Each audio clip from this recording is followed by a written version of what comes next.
boy more day Ediama Ponte so H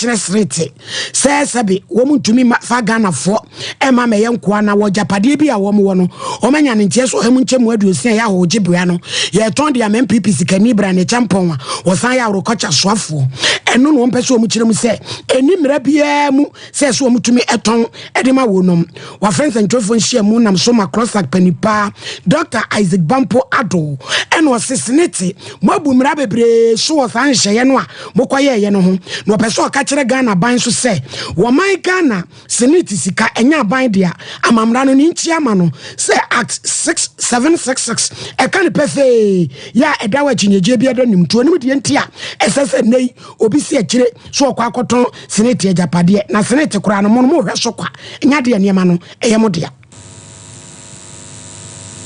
Hello, good evening, and a warm welcome. Government to know that these funds are not government funds. These funds are pension funds.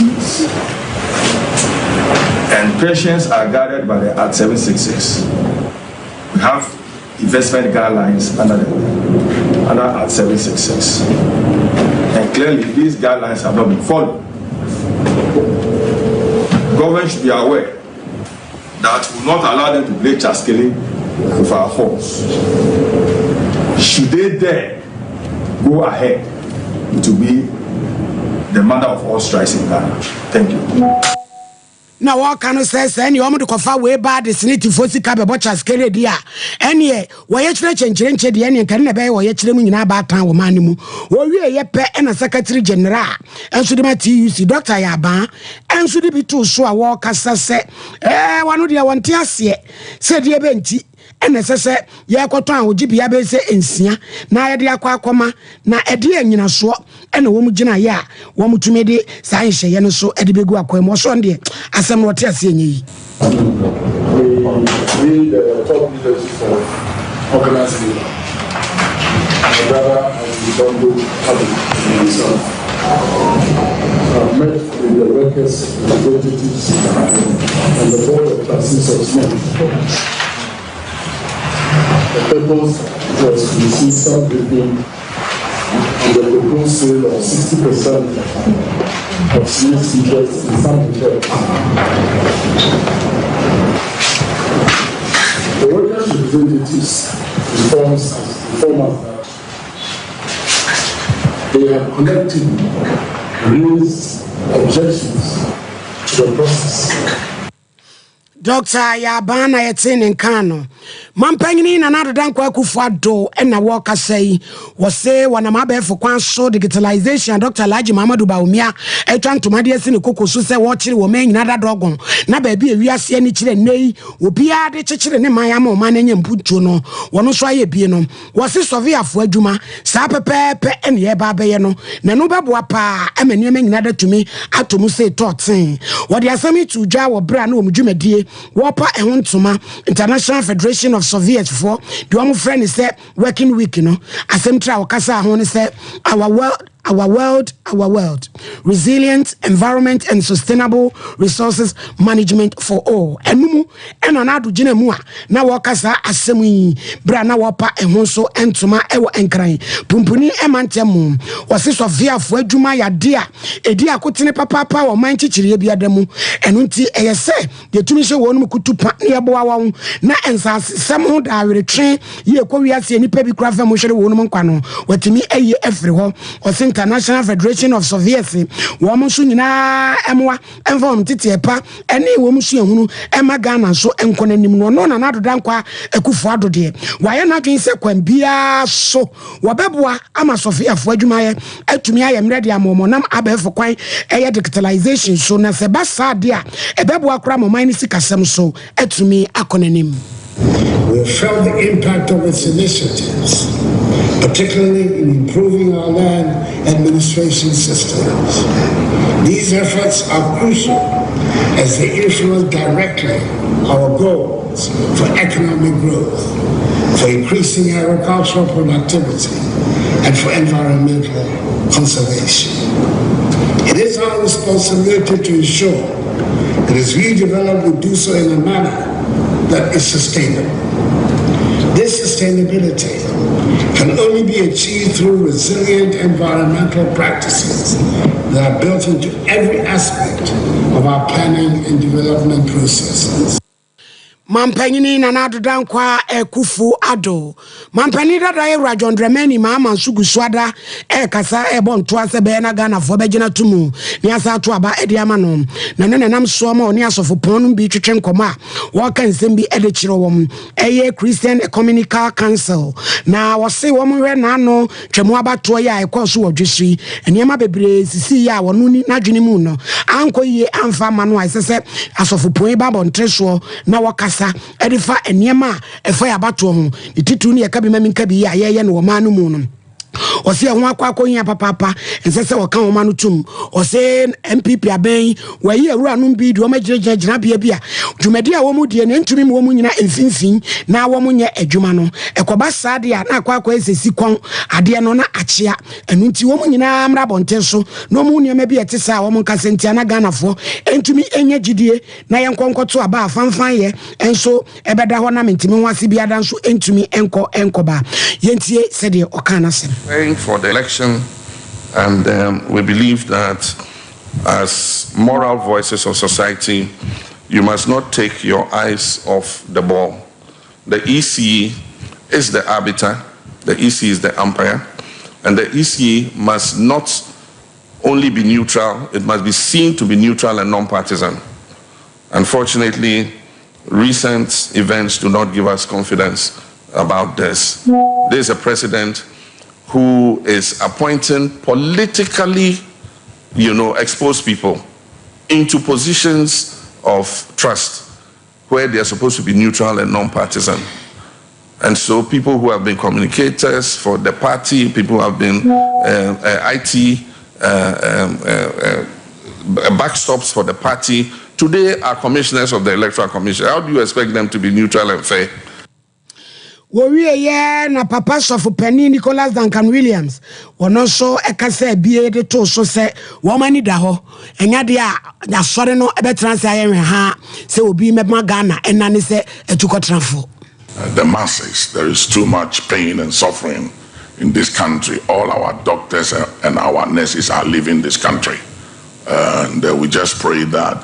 things will be well handled and managed in transparency and fairness, that we will not end up being refugees in any other country, because without proper fairness and honesty and transparency, things may fall out of hand.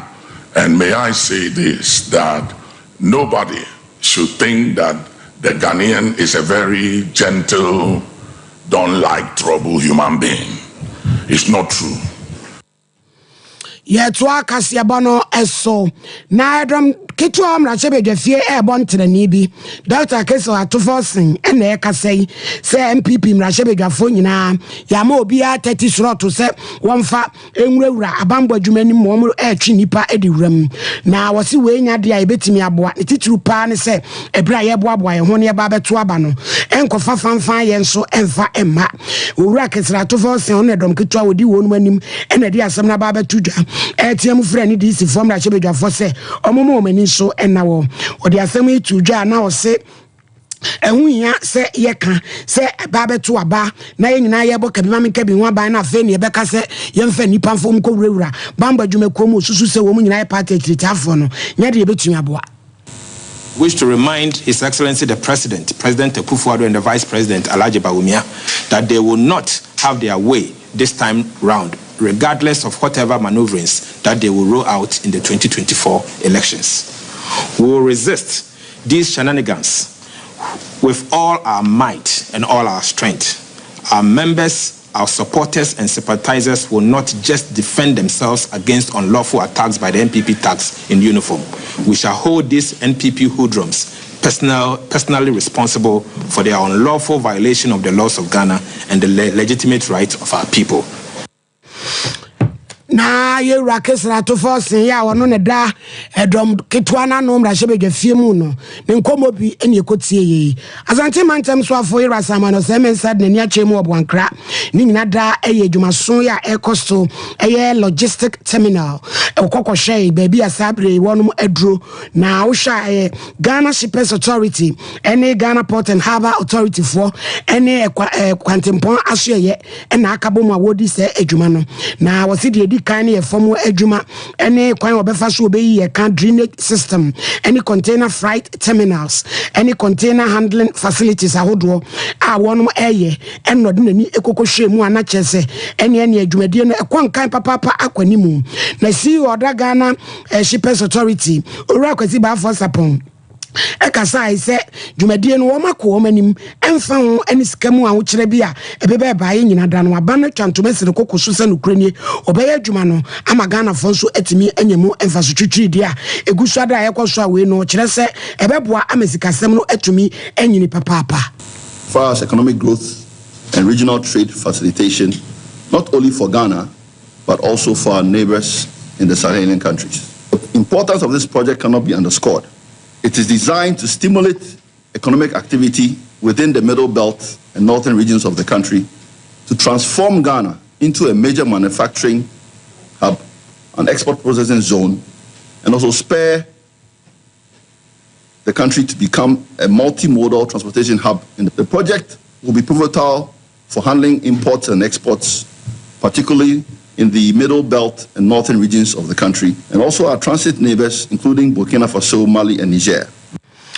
Owie ye na yewra Simon Semen Sansa no kranie do de nani kohu ye no nani age papa said de niema nyina mu wiase nyina da tibia hwia na Ghana fo anye chefa sikasemu na nsu nyina da aban ne se yiram ne wakan no an obekanti wo ye sa adwumai no eyade a nani age adwuma no ho no so we mu wi a eye Ghana Free Zone Authority fo benya wo mu chefa enso ewo ho ya ebebo papa emaniema nyina atumi akomo se adwuma okohu ye ne de nani age pa around Huni Valley ho baby. Eti wo to aso afi Huni Valley abaha. Na bia wa linki from ebi ebesia Kumasi to Buankra. Eye shorter. Etia. Person say ebe fi eastern. Nti I'm looking forward to say bia. And I'm say e betimi develop western railway no na abedron. Sinya sa na ma mi nsen a empuntu ebeba santimemu ene mantama hodo a omo Ghana mfinfin edi kosrem no ebekosoro ententem ebema yen fiha ye link ene amanone yenkuta hodi a ye ne amanone efo bedi no ebeye mre we eya sante mantem so afo yera Simon or say emensa ni ebesika semu ebekase waben pa wo mo ye Afrikutu economist and banking consultant Ora Prince obri yeboa eno se ebraso sem pipi aban na adan kwakufa ado ba montreso na sa abre ye sidi no esa ne dollars ne kontokwa no mechirem ema Ghana for entiase wo se enu mo mbeboa papa am ye hunu baby a yegina se sia na woni so mpansa ntwefo ne twetwe nkoma odi asemi so etu ne yanim na director of research Edema Institute of Economic Affairs Dr. John Kwabena Kwachi edika ba be cheche mi se we no IMF fo nya de betumi akofo ha obi ade aba wo mo hwedi se sidi no se ne bedu 15 kura entumi nkofa ha obi ada emma na no na ye Prince obiri ye bo ase mfa so be ne wo so se nipa mo na mo bebo ya me enye sika no mo twen ya me sika no atete apansam agura to egu ansana ma be ye bibia na onu de ohunu ni se ene mo animu no ano ese se aban no ba montreso na niema bi obetumi de egu akwa ma beboa no wo mo ye ne sa intentem ya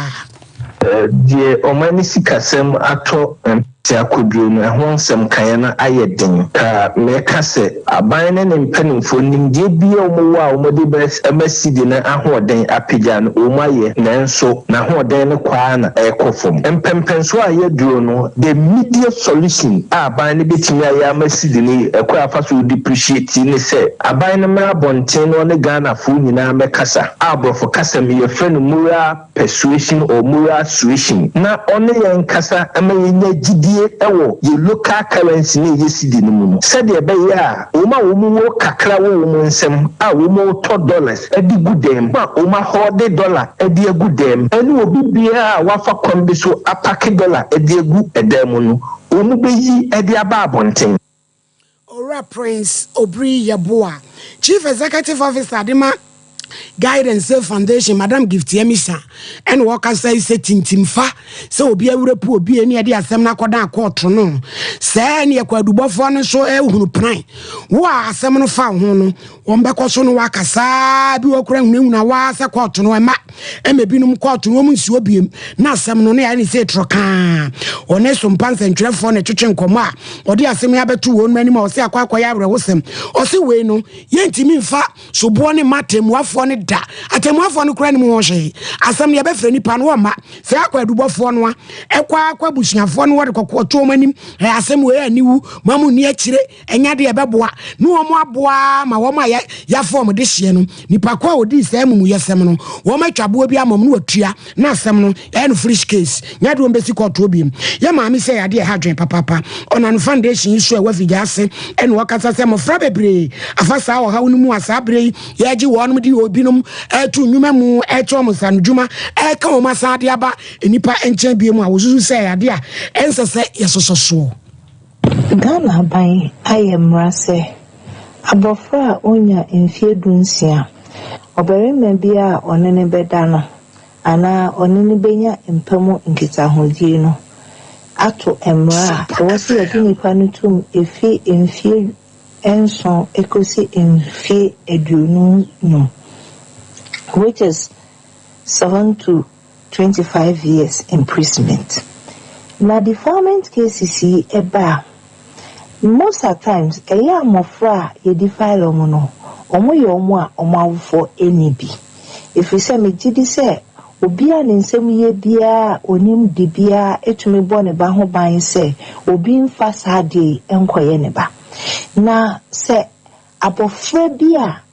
sebi ne maame ne papa mobo na obi akofa ne ba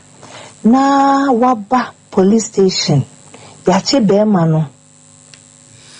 achiri bema no na chese eno ye maame gifti emisa ena woka sei na panipa oda abo ewusi twidan abusuan ogomu afete na nakofia amka ena woka tesere ensase da retwen ya ekoso okaso millennium city no a subo ni nyina so wode bebo lands commission no wo mo ka ho bi no wo maye muma ya akofa o hawo edi aba na nakofia amka de asem ba betu dwa se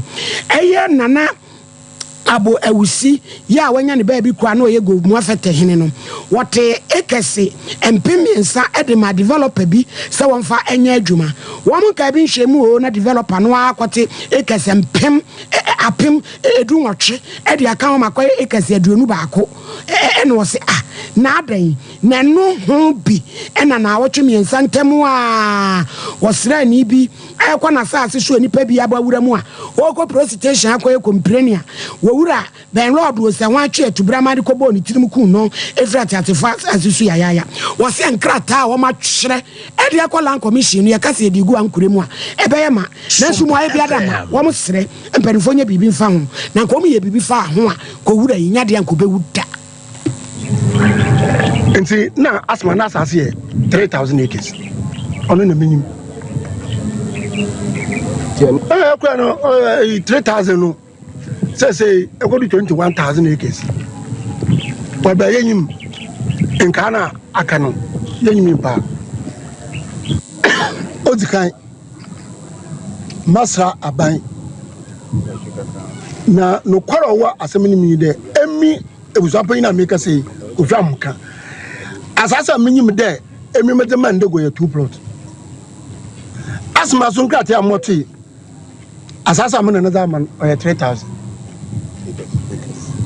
acres. Now 3,000 acres ya chunwa last commissioner ya ko mahin na nakofia homka ene yete se wo kasa no adehye wa table zongo ɛna wɔnom ɛkasa yi na wɔn kyerɛ ma table amanten abato mpɛsua so no wɔbɔ no apuye border bi ayɛ tententen wɔ hɔ a yɛ wɔnom adwen papapa wɔn sɛ nsuo fra sɛ to deɛ ɛkan a ɛyie ne pampa yɛ firi mu ba no tie no so wɔn fra aban so wɔn rametu border ɛnso ɛmfa ɛma wɔn ɛnyɛ saa deɛ keka koro no ebetumi akɔfa konkuro wɔ ayɛ deɛ anefisi bi ɛnso ɛde abrɛ wɔn ɛne typhoid ɛntie sɛ deɛ wɔn ɛka no mo 6 years me ko 7 years me betu bola yi wa ha ba bi a mete e na bola yi wo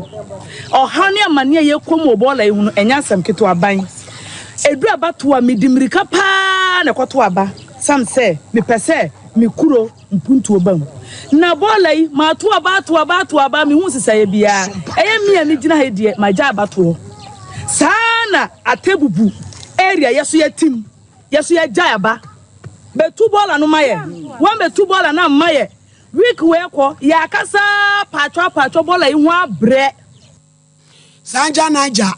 wade hye na afra wu no bomodin akotu bola no efa ema wu no why ma sanja naija una wo ye emrahye bedwani wo ho yese border no many wo mo abade nso do mo to ma papa uni kofia mo akohe intervals ye da mo ntem no wa pa je kire se ye to aba ne ma to ade hye ne se wa anya ye nto ma eno ho asem no na no achi na nana Abdul Hamid ya ono ye atebu wangra hene enso se adwen border no ada ho che efie bebre nso bemben ho abetu akofa ho hawde aba etimpanifo nya bibi mfa ho me na me ya atebu wangra hene wo mu wo hwa wo de hwe goteyi firi ha kosi kan ntimi mfa ha nipa ntimi mfa ha se ya me kasa ese me nkola ba ko 7 omuda hospital assembly mai wa ha me hu de wo ye e wa ha se maami bi na me masre wangra hini masre no wo prepara ha se sende be ya ha se e be kama kakra me hu de me ye wangra he yede wase papa pasa odi ewie kase e watebu amante no wobuno epoye anopai se wontini mu twetwen na pa bia akogya ya sha edini ye ba ko 21st clinic 15 branches across Ghana ye wo enwa overseas Kumasi Afa radio entemu wa Nkrandomi market echi Techiman GN Bank dan men kwansa he dada abronsa ni mu wa na yebutuo